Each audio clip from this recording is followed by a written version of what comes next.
and then I should smile, and then just like Arizona. Arizona sponsor me right now. I'll put it all in the background. You're like you'll be my G Fuel.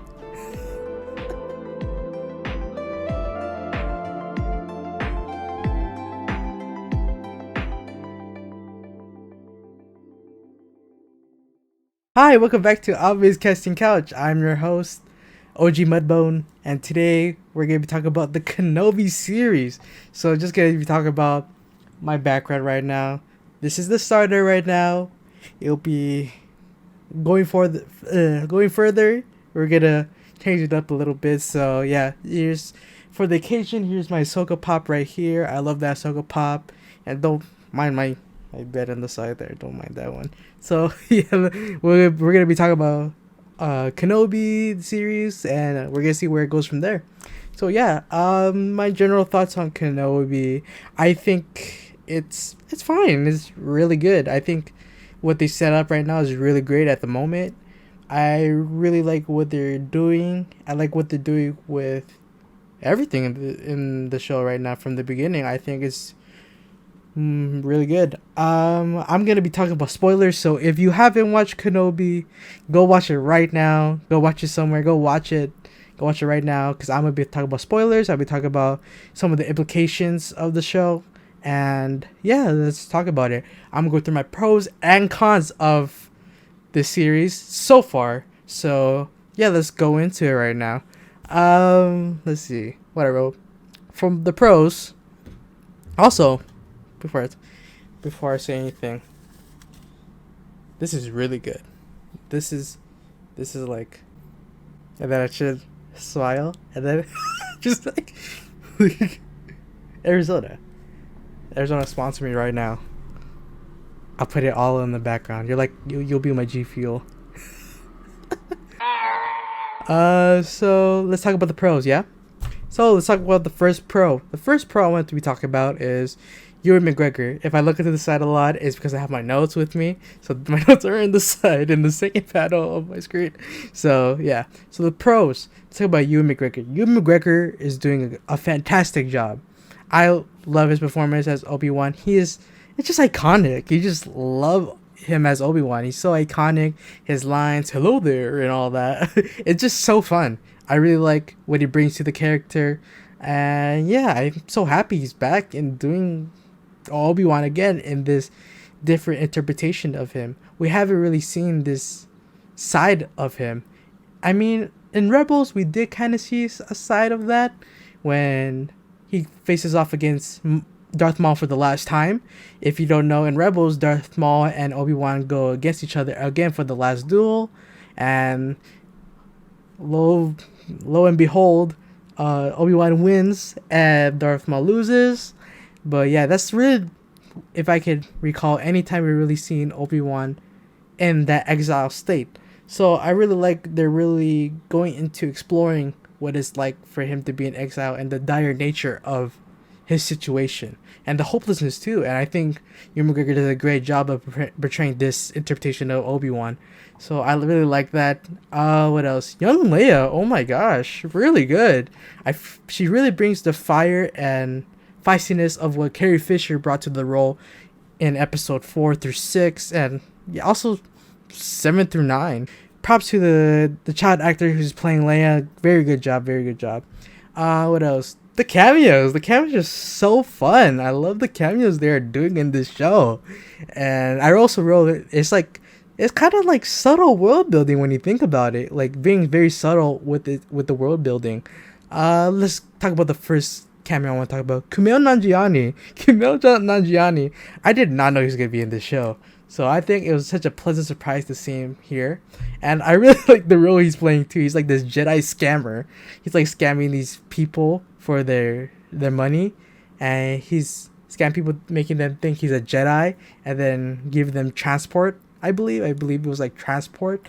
So I think that's very interesting, very subtle in like what's really happening inside the Star Wars universe. I think I'm so like, for me, I feel like I'm so in the loop for what's happening in like the war side, but we never really get the chance to look like what's really happening inside like the cities and everything, like what we've seen in Kenobi so far. So I think that's really cool. I really think that's really great world building and very subtle. Like I said, I'm gonna say that a lot. So yeah, I think that's very very great. Who else? Tamara Morrison. I hope I'm saying that right. I hope I didn't. I gotta look it up, but yeah. If you guys don't know, he played Boba Fett. He played all the clones in the movies, Boba Fett, and all that. And he plays in this episode 2. He plays a homeless stormtrooper, and from his armor, he is predicted to be part of the 501st Legion. The 501st Legion has been popularized in the Battlefront 2 game, the OG one, like the really old one, and they had a whole campaign about them. So you kind of follow them through their times in the Republic and see their transition to the Empire. So you play all these iconic battles like Anakin's siege of the Jedi Temple and all of that cool stuff. So I think it's really cool because we get to see like what happens when all the Jedis are extinct. What's the Stormtroopers' purpose now, other than joining the Empire? Will they all join the Empire, or will some of them feel like they don't have worth to their mission anymore, and maybe they defect too? Maybe we get more stuff about defected stormtroopers, and maybe stormtroopers that have declined their protocol, like as we've seen with Captain Rex in the Star Wars Rebel series, how he got to, and also Clone Wars too, how he got to get out of that protocol of Order 66.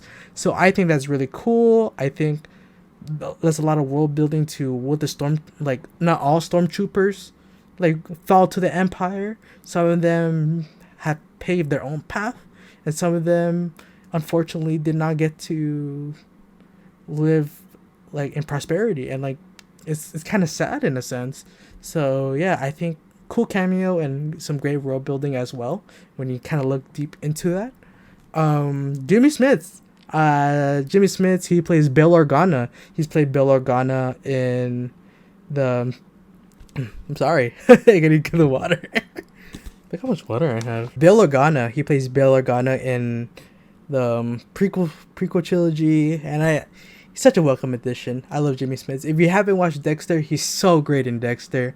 I love his role in Dexter, so great, and it's very welcome to see him play Bail Organa again. I feel like it's very full circle. So yeah, it's really great. I like that. Who else? Flea. I love Flea from Red Hot Chili Peppers. Flea's from Red Hot Chili Peppers. I love Red Hot Chili Peppers, so I think it's really great to see him as a bounty hunter. I love Flea, so when I saw him, I was like, oh, it's Flea. I had to put it in their album just to reminisce.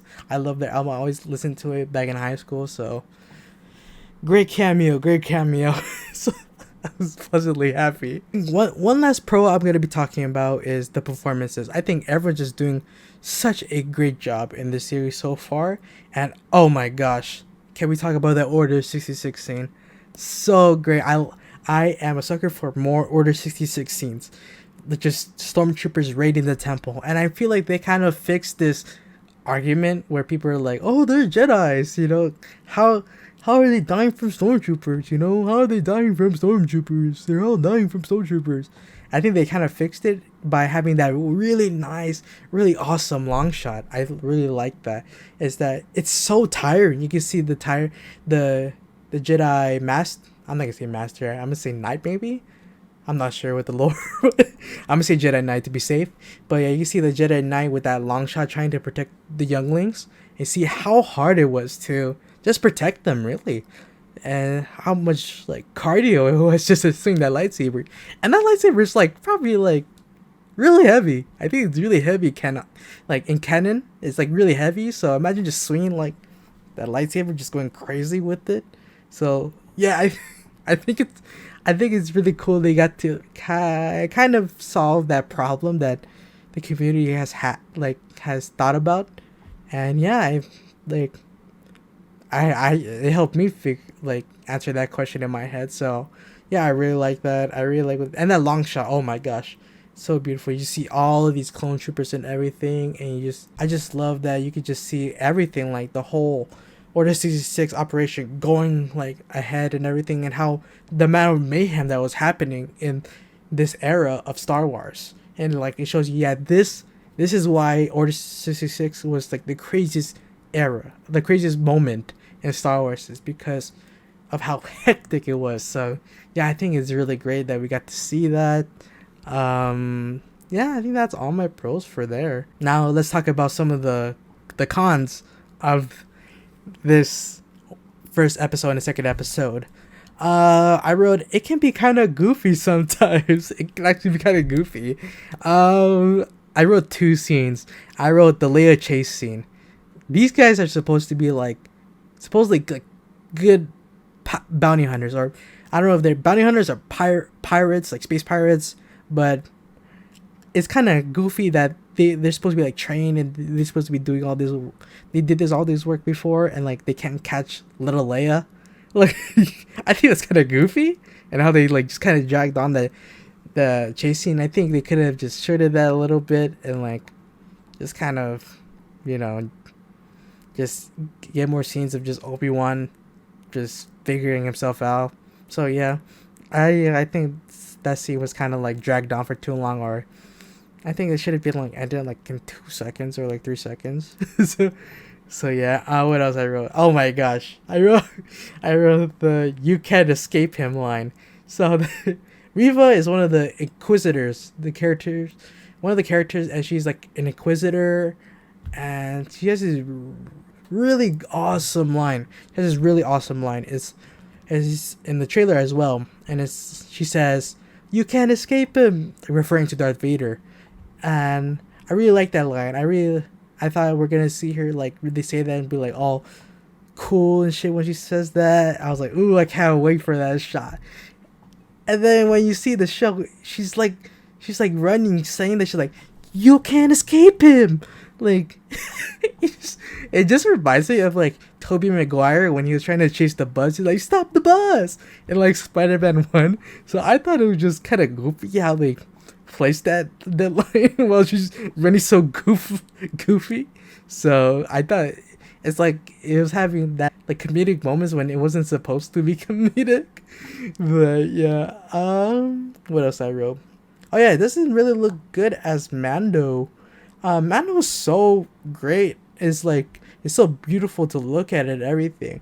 I feel like one of my biggest problems was that it wasn't gonna look as like this Kenobi series wasn't gonna look as great as what they did with the Mando series, and I think it's kind of there, but like I don't know. I'm kind of iffy on it at the moment. But then again, the colors are supposed to be to elucidate this kind of dire situation that Obi-Wan is in his exile state.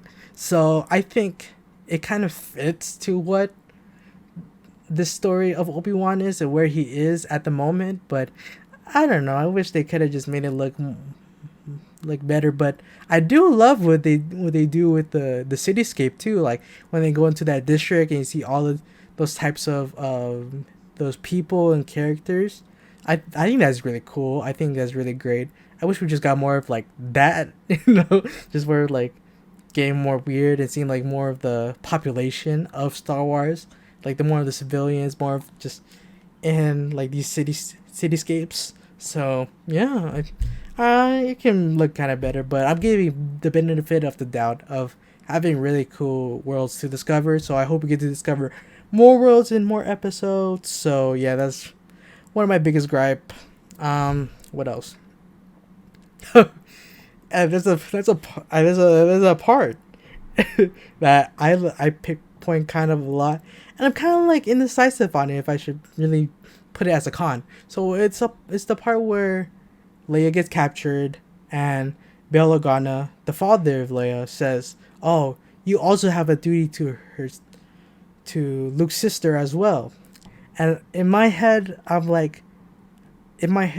story-wise, I'm like, why didn't they just adopt both of them, right? Is why did the Organas just adopt both of them?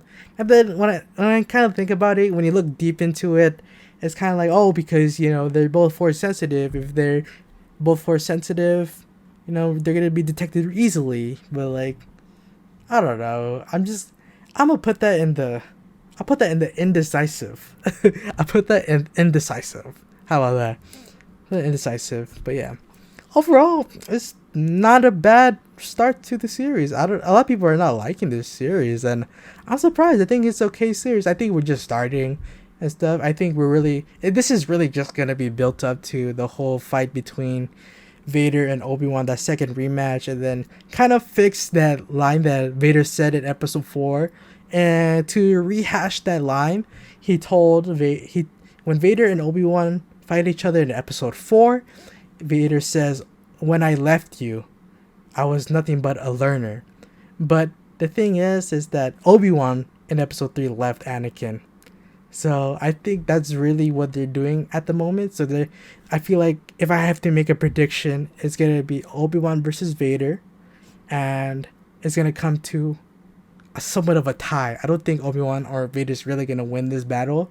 I feel like it's really gonna be a tie. It's just like Obi-Wan just trying to survive the battle. So I think that's gonna be what the final battle is gonna be. Just Obi-Wan trying to survive and not trying to not like he's having a hard time trying to end him. So I think that's gonna be the last battle.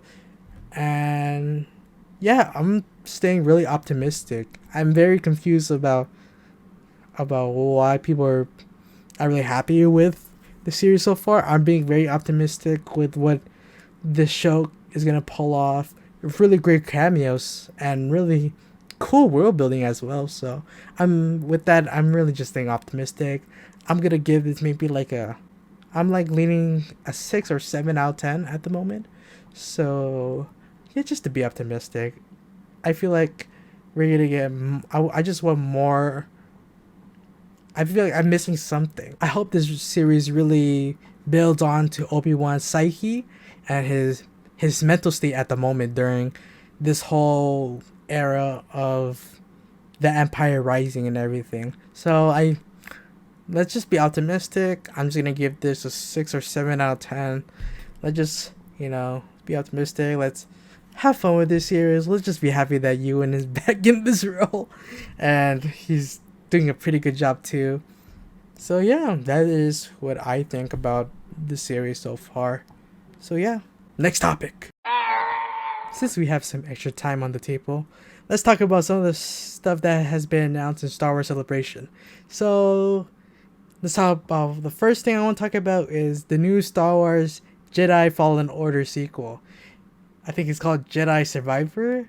I think it's Jedi Survivor. I'm very excited for this game. It looks really good. I believe it takes five years after the first game. I think that's very interesting, and we see in the trailer there's some type of older Inquisitor. So I think that's gonna be such a fun storyline to play with. And also we see someone in this tank in the Star Wars universe. I believe they called it the Bacta tank, and it was where Luke Skywalker was encased in. I believe episode 5 in Empire Strikes Back. So I think that's really cool. Some of the speculation is that it is Starkiller from the Force Unleashed games, and this is the way of them putting him back to canon. And if I have to give my thoughts on that, I probably give it like a 20%. I don't think they're gonna really bring him back to this canon, mostly because how overpowered he was in Force Unleashed. He's just so overpowered, and I don't know how they would fit him back to the storyline, but I'm excited. I really love the first game. I played it like so many times, and yeah, I love kind of like that combat that it brought to the game. So yeah, I'm excited for that. We're getting the Ahsoka series. We got a trailer for the Ahsoka series, and it looks really good. We see a shot of Rosario Dawson as Ahsoka, and supposedly it's going to be a continuation of Rebels. I never really saw Rebels, if I have to be honest. I just saw mostly clips of like the cool fights. I'm going to be really honest about it. But yeah, I'm really excited for this show. It's going to be really cool. I love Rosario Dawson as Ahsoka, this older Ahsoka. And yeah, I would love to see more interactions with Ahsoka and Luke Skywalker. This is gonna be really interesting. I love that dynamic. And what else do we got? We also got news that there's gonna be a new Count Dooku series. Wow, a new Count Dooku series, and it's also gonna include Qui-Gon Jinn. Wow, that's so cool. If you don't know, Count Dooku was the former villain of Episode 2 and Episode 3. Uh, he was, I believe, a student to Yoda. I would say Master Yoda. Like, I'll just say Yoda. But he was also a student to Yoda, and he was also this. He had his pupil, Count Dooku's pupil, was Qui-Gon Jinn, and Qui-Gon Jinn was from Episode 1, and he was the teacher for Obi-Wan. So I think it's kind of cool, full circle, and it's gonna be an animated series. So I think it's gonna be fun to look at. I hope it kind of goes into like what Clone Wars did, is going to the darker, like the darker side of the Star Wars lore, and just do what it does best and explore the world more. So I'm very excited for that. I don't know any news about it. I saw the pictures of it, but looks cool. I'm excited. Looks fun. And we also saw the Mandalorian season 3 trailer. I think it looks fantastic. I love Mandalorian. I think hands down the best series, best TV series that Star Wars has ever made. Shout out to Jon Favreau and Dave Filoni for doing this series and making such a masterpiece of a show that kind of came out of nowhere and now has such a big fan base around it. So I feel like, yeah, I'm so excited for it. Well, that's the end of the podcast. It's going to be a short episode of what my thoughts were of the Kenobi series and some of my thoughts of the new announcements in Star Wars Celebration. So yeah, stay tuned. I'll probably do another review or look through on episode 3 that will be dropping, I believe, Wednesday. So yeah, I'm subscribe to the podcast. Go check it out on Spotify. Go subscribe to the YouTube channel wherever I don't know where the it's in here. I think it's here. The subscribe button. I think it's right here. Go subscribe. Thank you so much for all the love. And if you want to have a question, you have a comment that you want to send through to the podcast, let me know. And yeah, thank you guys. Thank you guys for watching and thank you for listening. You guys have a great day.